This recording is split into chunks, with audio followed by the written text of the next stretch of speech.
ನಷ್ಟದ ಪರಿಹಾರವನ್ನು ರೈತರಿಗೆ ಕೊಡುವಂತೆ ಸರ್ಕಾರದ ವಿರುದ್ಧ ರಾಜ್ಯ ರೈತ ಸಂಘದ ರಾಜ್ಯಾಧ್ಯಕ್ಷ ಕೋಡಿಹಳ್ಳಿ ಚಂದ್ರಶೇಖರ್ ನೇತೃತ್ವದಲ್ಲಿ ರೈತರು ಪ್ರತಿಭಟಿಸಿ ಜಿಲ್ಲಾಡಳಿತಕ್ಕೆ ಮನವಿ ಸಲ್ಲಿಸಿದರು. ಇದೇ ವೇಳೆ ಕೋಡಿಹಳ್ಳಿ ಚಂದ್ರಶೇಖರ್ ಮಾತನಾಡಿ, ಇದು ರಾಜಕೀಯ ಸಭೆಯಲ್ಲ, ರೈತರ ಬದುಕಿನ ಸಂಕಷ್ಟಗಳನ್ನು ಸರ್ಕಾರಕ್ಕೆ ತಿಳಿಸಲು ರೈತರು ಹೋರಾಟಕ್ಕೆ ಇಳಿದಿದ್ದಾರೆ. ಮಲೆನಾಡು ಪ್ರದೇಶದಲ್ಲಿ ಅತಿ ಹೆಚ್ಚು ಮಳೆ ಬಿದ್ದು ಬೆಳೆದ ಬೆಳೆ ನೀರು ಪಾಲಾಗಿರೋ ರೈತರು ನಷ್ಟಕ್ಕೆ ಒಳಗಾಗಿದ್ದಾರೆ. ಇದಕ್ಕೆ ಸರಿಯಾಗಿ ಸರ್ಕಾರದ ಸ್ಪಂದನೆ. ತೆಂಗು ಬೆಳೆಯನ್ನು ಅತಿ ಹೆಚ್ಚು ಬೆಳೆಯುತ್ತಾರೆ. ರೈತರ ಅನೇಕ ಸಮಸ್ಯೆಗಳನ್ನು ತೆಗೆದುಕೊಂಡು ಮನವಿ ಮಾಡಲು ಬಂದಿದ್ದಾರೆ. ಭೂಮಿಯನ್ನು ಉಳಿಸಿಕೊಡಬೇಕು ಎಂದರು. ಜಿಲ್ಲೆಯಲ್ಲಿ ಅತಿ ಹೆಚ್ಚು ಮಳೆಯಾಗಿದ್ದು ತೋಟಗಾರಿಕಾ ಬೆಳೆಗಳು, ವಾಣಿಜ್ಯ ಬೆಳೆಗಳು ಸಂಪೂರ್ಣ ನಾಶವಾಗಿದ್ದು ತುಂಬಾ ಹಳೆಯ ವಾಸದ ಮನೆಗಳು ಅಲ್ಲಲ್ಲಿ ಬಿದ್ದು ಹೋಗಿದೆ. ಆಲೂರು ಸಕಲೇಶಪುರ ತಾಲೂಕಿನಲ್ಲಿ ವಿದ್ಯುತ್ ಸಂಪರ್ಕ ಕಡಿತವಾಗಿದ್ದು ಕುಡಿಯುವ ನೀರಿಗೆ ಹಾಹಾಕಾರವಾಗಿರುತ್ತದೆ. ಆಲೂರು ತಾಲೂಕಿನ ಕೆಂಚಮ್ಮ ಹೊಸಕೋಟೆ ಹೋಬಳಿಯನ್ನು ಅರೆಮಲೆನಾಡು ಎಂದು ಸೂಚಿಸಿಲ್ಲ. ಕಾಫಿ, ಮೆಣಸು ಕೃಷಿಗೆ ಬರುವುದಿಲ್ಲ ಎಂದು ಸರ್ಕಾರ ಅದನ್ನು ಕೈಬಿಟ್ಟು ಮಲೆನಾಡು ಎಂದು ಸೂಚಿಸಬೇಕು.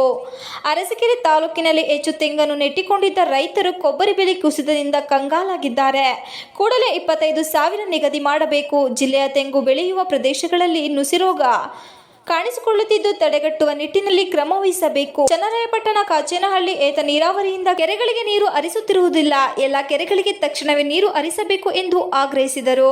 ಜಿಲ್ಲೆ ಹೊಳೆನರಸೀಪುರ ತಾಲೂಕು ಕಸಬಾ ಹೋಬಳಿ ಶ್ರೀಮಠದ ಗ್ರಾಮದ ಸರ್ವೆ ನಂಬರ್ 1ರಲ್ಲಿ ಮತ್ತು ಚೌಡಳ್ಳಿ ಗ್ರಾಮದ ಸರ್ವೆ ನಂಬರ್ 70, 71, 74, ಗಾಳಿಪುರ ಗ್ರಾಮದ ಸರ್ವೆ ನಂಬರ್ 1ರಲ್ಲಿ ನೂರಾರು ರೈತರಿಗೆ ಸ್ಥಳ 2 ಎಕರೆಯಂತೆ 2007ರಲ್ಲಿ ಕಂದಾಯ ಇಲಾಖೆಯವರು ಮಂಜೂರು ಮಾಡಿಕೊಟ್ಟಿರುತ್ತಾರೆ. ಅದರಂತೆ ಎಲ್ಲರೂ ರೈತರು ಸ್ವಾಧೀನ ಅನುಭವ ಹೊಂದಿದ್ದು ಇಲ್ಲಿಯವರೆಗೂ ಕಂದಾಯ ವೈರಿಗೆ ಕಟ್ಟಿಕೊಂಡು ಸಾಗುವಳಿ ಮಾಡಿಕೊಂಡು ಬರುತ್ತಿದ್ದಾರೆ.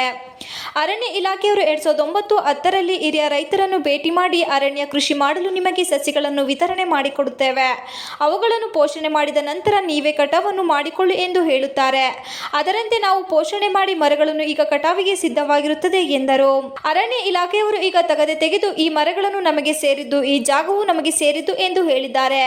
ಈ ಭೂಮಿಯನ್ನೇ ನಂಬಿಕೊಂಡು ಜೀವನ ಸಾಗಿಸುತ್ತಿರುವ ರೈತರಿಗೆ ತುಂಬಾ ತೊಂದರೆಯಾಗಲಿದ್ದು ಮತ್ತು ಅರಸೀಕೆರೆ ತಾಲೂಕು ಜಾವಗಲ ಹೋಬಳಿ ಅಂದ್ರಳ್ಳು, ಲಿಂಗಾಪುರ, ನೀಲಗಿರಿ ಕಾವಲಿನ 4,480 ಎಕರೆಯಲ್ಲಿ ಕಾಳೇನಹಳ್ಳಿ, ಕೊಪ್ಪಲು, ಕೆರೆಕೋಡಿಹಳ್ಳಿ, ನಲ್ಲಲಿಗೆ, ಕೊಳಗೊಂದ, ತಿರುಪತಿಹಳ್ಳಿ, ಮಾವತಹಳ್ಳಿ, ನೀಲಗಿರಿ ಕಾವಲು, ಬೋವಿಕಾವಲು, ಸಿದ್ದರಟ್ಟಿ, ತಿಮ್ಮನಹಳ್ಳಿ ಹೀಗೆ 25 ಹಳ್ಳಿಗಳಿಗೂ ಹೆಚ್ಚು ಸುಮಾರು 80 ವರ್ಷದಿಂದ ಸ್ವಾಧೀನ ಅನುಭವದಲ್ಲಿರುತ್ತಾರೆ. ಈ ತುಂಡು ಭೂಮಿಯನ್ನು ಬಿಟ್ಟರೆ ಇನ್ಯಾವುದೇ ಭೂಮಿ ಇರುವುದಿಲ್ಲ ಎಂದು ಹೇಳಿದರು. ಜಿಲ್ಲೆಯಲ್ಲಿ ಇಷ್ಟೆಲ್ಲ ಸಮಸ್ಯೆಗಳಿದ್ದರೂ ಅತಿವೃಷ್ಟಿ, ಅನಾವೃಷ್ಟಿ ಇದ್ದರೂ ಬ್ಯಾಂಕಿನವರು ಬೆಳೆ ಸಾಲಕ್ಕೆ ನೋಟಿಸ್ ಕೊಡುವುದನ್ನು ತಕ್ಷಣ ನಿಲ್ಲಿಸಬೇಕು. ಕೂಡಲೇ ಆಲೂಗೆಡ್ಡೆ, ಶುಂಠಿ, ಜೋಳ, ಕಾಫಿ, ಮೆಣಸು ತರಕಾರಿ ಬೆಳೆಗಳು ಹಾಳಾಗಿದ್ದು ಮಳೆ ಪರಿಣಾಮ ನಷ್ಟವನ್ನು ಕೂಡಲೇ ಬಿಡುಗಡೆ ಮಾಡಬೇಕು. ರೈತರ ಪಂಪ್ ಸೆಟ್ಗಳಿಗೆ ಕೊಳವೆ ಬಾವಿ ಆಧಾರ್ ಸಂಖ್ಯೆ ಜೋಡಣೆ ಮಾಡುವುದಕ್ಕೆ ಆದೇಶ ಕೊಟ್ಟಿರುತ್ತಾರೆ.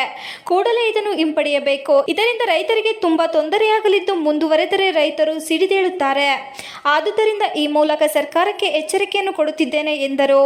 ಪ್ರತಿಭಟನೆಯಲ್ಲಿ ರೈತ ಸಂಘದ ರಾಜ್ಯ ಉಪಾಧ್ಯಕ್ಷ ಆನೆಕೆರೆ ರವಿ, ಜಿಲ್ಲಾಧ್ಯಕ್ಷ ಬಾಬು, ರಾಜ್ಯ ಸಂಚಾಲಕ ಮೊಹಮ್ಮದ್ ಸಾದಿಕ್, ಜಿಲ್ಲಾ ಪ್ರಧಾನ ಕಾರ್ಯದರ್ಶಿ ಜಯರಾಮ್, ಶಿವರಾಮೇಗೌಡ ಇತರರು ಉಪಸ್ಥಿತರಿದ್ದರು. TV46 Malenadu news, Hassan. 9-8 ರೂಪಾಯಿಗೆ ಬಂದು ನಿಂತಿದೆ. ಹಾಗಾಗಿ ರೈತರ ಅನೇಕ ಸಮಸ್ಯೆಗಳನ್ನ ತಗೊಂಡು ಇಲ್ಲಿ ಬಂದಿದ್ದಾರೆ. ಮತ್ತೆ ರೈತರು ಅರಣ್ಯ ಅಥವಾ ಕಂದಾಯ ಇತರೆ ಭೂಮಿಗಳನ್ನ ಉಳುಮೆ ಮಾಡ್ತಾ ಇದ್ದಾರೆ. ಫಾರೆಸ್ಟ್ ಇಲಾಖೆಯವರು ಪದೇ ಪದೇ ಕಿರುಕುಳ ಕೊಡ್ತಾರೆ. ಈ ಎಲ್ಲ ವಿಷಯಗಳನ್ನ ಸರ್ಕಾರಕ್ಕೆ ಹೇಳಲಿಕ್ಕೆ ಮತ್ತು ಸರ್ಕಾರವನ್ನ ಜಾಗ್ರತೆ ಮಾಡಲಿಕ್ಕೆ ಈ ಸಂದೇಶವನ್ನ ತಗೊಂಡ್ಬಂದಿದ್ದಾರೆ.